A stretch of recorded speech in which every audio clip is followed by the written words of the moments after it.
السلام علیکم۔ آج ہم سورۃ المدثر کی تلاوت کریں گے، اس کو سیکھیں گے، سمجھیں گے اور سنائیں گے۔ اعوذ باللہ من الشیطان الرجیم، بسم اللہ الرحمن الرحیم۔ شروع اللہ کے نام سے جو سب پر مہربان ہے، بہت مہربان ہے۔ یا ایھا المدثر، اے کپڑے میں لپٹنے والے، قم انذر، اٹھو اور لوگوں کو خبردار کرو، وربک فکبر، اپنے پروردگار کی تکبیر کہو، وثیابک فطہر، اور اپنے کپڑوں کو پاک رکھو، والرجز فاہجر، اور گندگی سے کنارہ کر لو، ولا تمنن تستکثر، اور کوئی احسان اس نیت سے نہ کرو کہ زیادہ وصول کر سکو،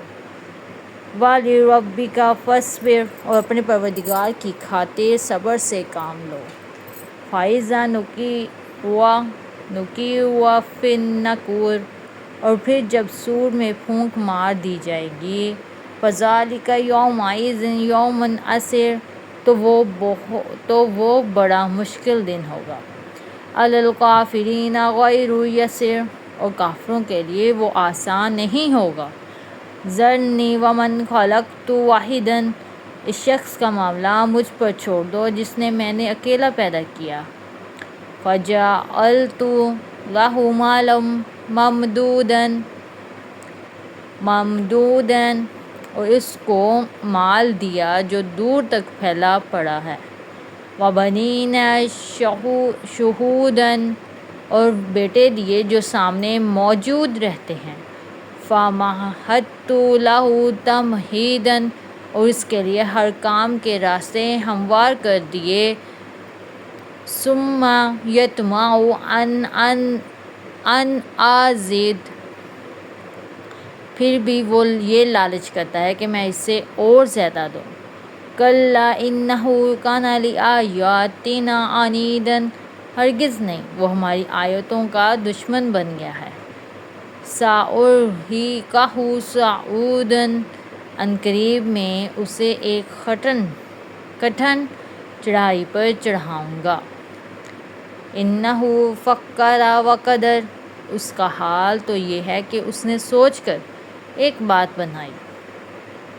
فَقُتِلَ کَیْفَ قَدَرَ، خدا کی مار ہو اس پر کہ کیسی بات بنائی، ثُمَّ قُتِلَ کَیْفَ قَدَرَ، دوبارہ خدا کی مار ہو اس پر کہ کیسی بات بنائی، ثُمَّ نَظَرَ، پھر اس نے نظر دوڑائی، ثُمَّ عَبَسَ وَبَسَرَ، پھر تیوری چڑھائی اور منہ بنایا، ثُمَّ أَدْبَرَ وَاسْتَکْبَرَ، پھر پیچھے کو مڑا اور غرور دکھایا، وَقَالَ إِنَّ هَٰذَا إِلَّا سِحْرٌ یُؤْثَرُ، پھر کہنے لگا کچھ نہیں، یہ تو ایک روایتی جادو ہے، إِنْ هَٰذَا إِلَّا قَوْلُ الْبَشَرِ،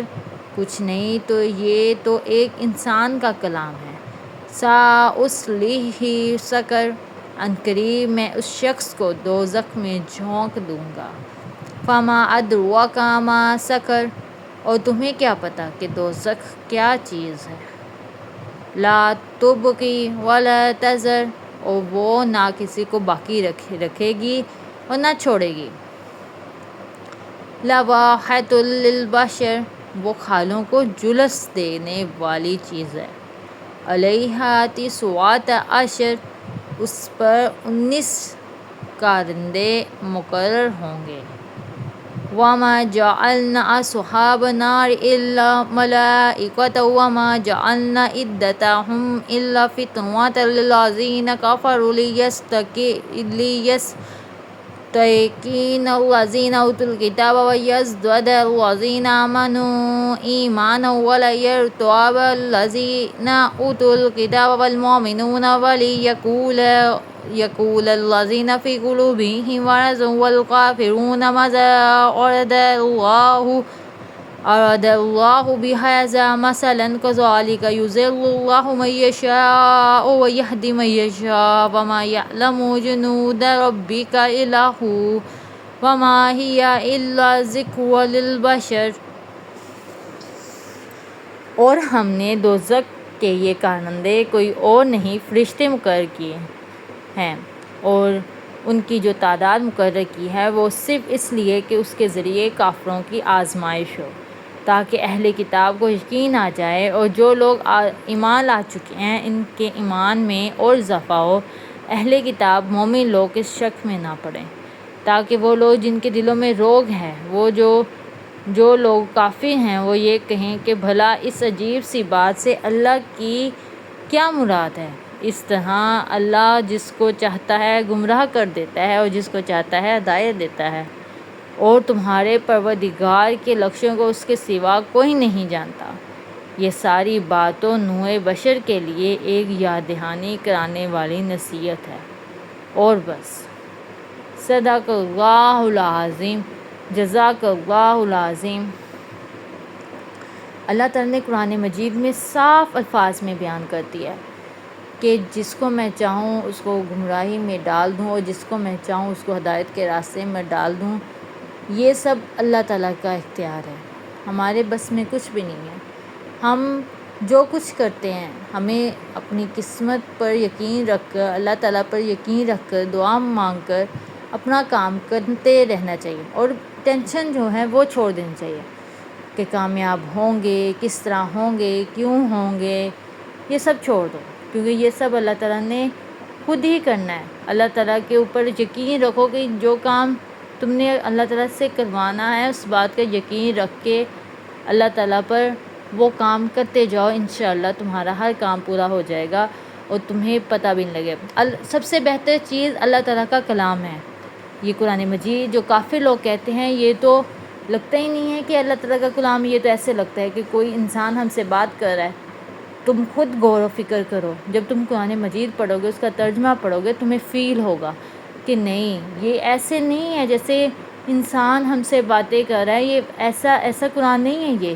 یہ ایسا ہے، یہ ہمیں پتہ چلتا ہے کہ یہ واقعی میں اللہ تعالیٰ کا کلام ہے، ہمیں اس چیز کو فیل ہوتا ہے۔ جب اللہ تعالیٰ نے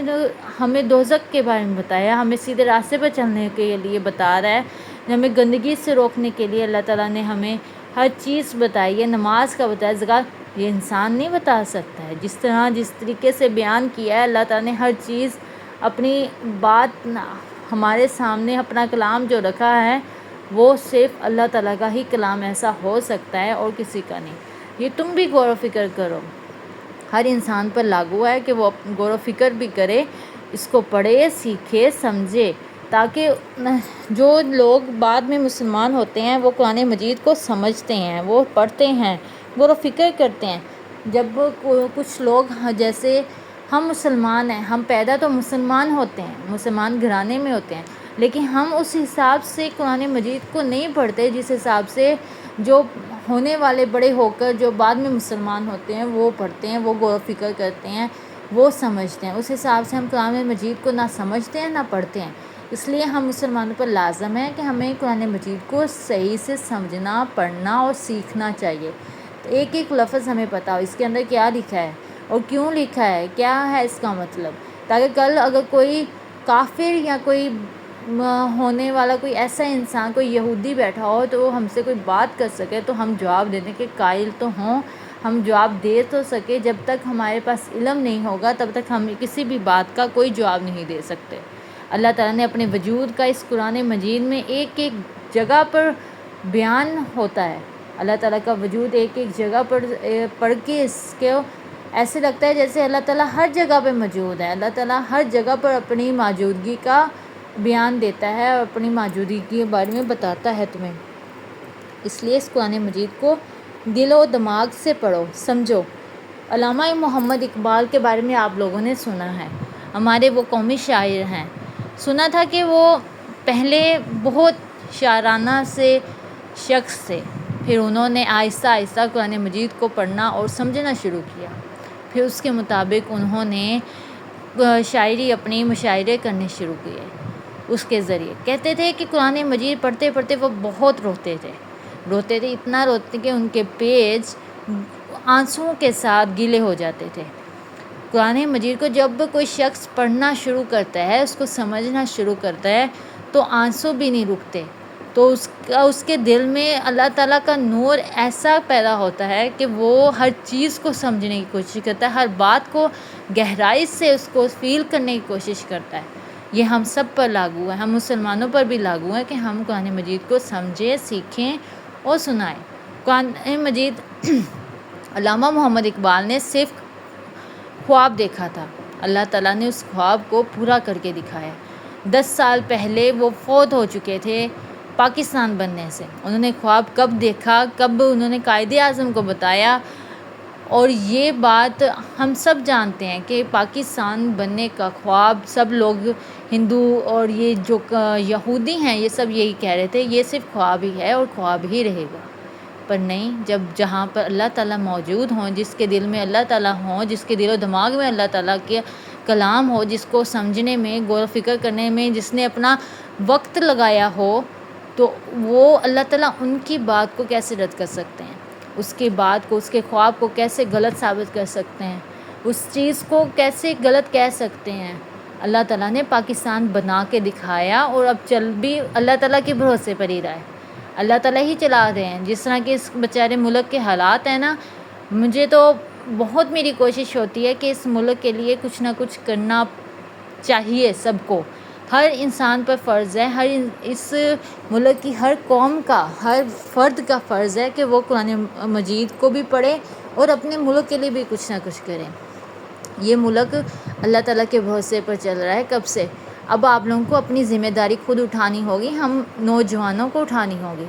ہمارا ملک ترقی کی راہ پر گامزن ہو، اس کے لیے ہمیں محنت کرنی ہوگی، ہمیں پڑھنا پڑے گا، سیکھنا پڑے گا، سمجھنا پڑے گا۔ صرف پیسہ پیسہ پیسہ پیسہ سب نے لگایا، پیسہ بے شک پیسہ بناؤ، لیکن اس ملک کے لیے کچھ کرو بھی تو صحیح، اس ملک کے اوپر لگاؤ بھی تو صحیح، اس ملک کی معاشیت کے طور پر، اس ملک کے جو غریب عوام ہیں ان کے لیے کچھ کرو تو صحیح۔ جو شہر جہاں پر جس طرح کھڑا ہے، کچھ شہر میں نے دیکھے ہیں وہ ترقی کی راہ پر چلے ہی نہیں۔ بچپن سے میں اس شہروں میں یا اس گاؤں میں اس جگہ پہ جا رہی ہوں، لیکن اس شہر میں کوئی چیز کی تبدیلی نہیں آئی۔ اگر تبدیلی آئی ہے تو لوگوں کے مکانوں میں آئی ہے، لوگوں نے مکان اپنے اونچے اونچے کر لیے ہیں، دیٹس اٹ، اس کے علاوہ کوئی تبدیلی نہیں ہے۔ ہمیں ہماری عوام کے نوجوانوں کو اور ہم بہنوں اور بھائیوں کو سب کو یہ ذمہ داری لینی پڑے گی، اپنے اپنے شہر، اپنی اپنی گلی، اپنے اپنے گھر تو ہم سب اپنے اپنے پیارے اور خوبصورت بنا لیتے ہیں،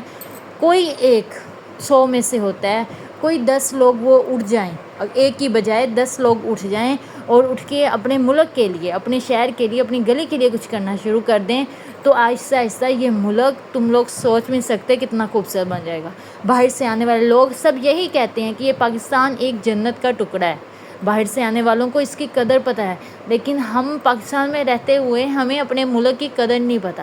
جب یہ ہمارا ملک اللہ رحم کرے اس کو کچھ ہو گیا تو یہ کبھی سوچا ہے کہ ہم لوگ کہاں جائیں گے؟ یہ ہندو، یہ ہمیں تو مسلمانوں نے نہیں قبول کرنا، پہلے عرب ممالک نے نہیں کرنا، اور اس کے بعد افغانستان والوں نے بھی نہیں کرنا،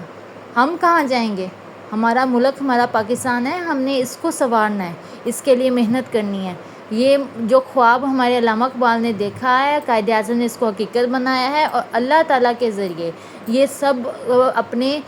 مقام تک پہنچے ہیں، اپنے کام تک پہنچے ہیں، اور اللہ تعالیٰ نے انہیں کامیابی دیں گے، تو ہمیں چاہیے کہ ہمیں بھی اپنے ملک کے لیے کچھ نہ کچھ کرنا چاہیے۔ اللہ تعالیٰ ہمارے بھی اس کام میں ہماری مدد دے، ہماری ہر کامیابی میں اللہ تعالیٰ کا ہمارا ساتھ ہونا لازم ہے۔ آمین یا رب العالمین۔ اللہ تعالیٰ ہمیشہ ہمارے ساتھ رہیں، آگے بھی، آنے والے دنوں میں بھی، تاکہ ہمیں اپنے ملک کی ترقی کو آگے سے آگے بڑھانے کی کوشش کریں، اور یہ ذمہ داری آج سے ہم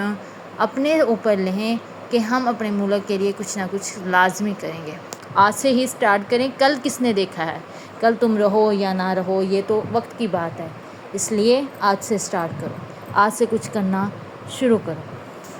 چلے ملتے ہیں آنے والی نیکسٹ ویڈیو میں، تب تک کے لیے اپنا خیال رکھیے گا سب، اللہ حافظ۔ اگر آپ نے میرے چینل کو سبسکرائب یا لائک نہیں کیا وہ بھی کر لیجیے گا، تاکہ آنے والی ہر ویڈیو آپ تک پہنچ جائے اور آپ میرے ساتھ قرآن مجید کی تلاوت کر سکیں اور اس کو پڑھ سکیں، سیکھ سکیں، سمجھ سکیں۔ اللہ حافظ۔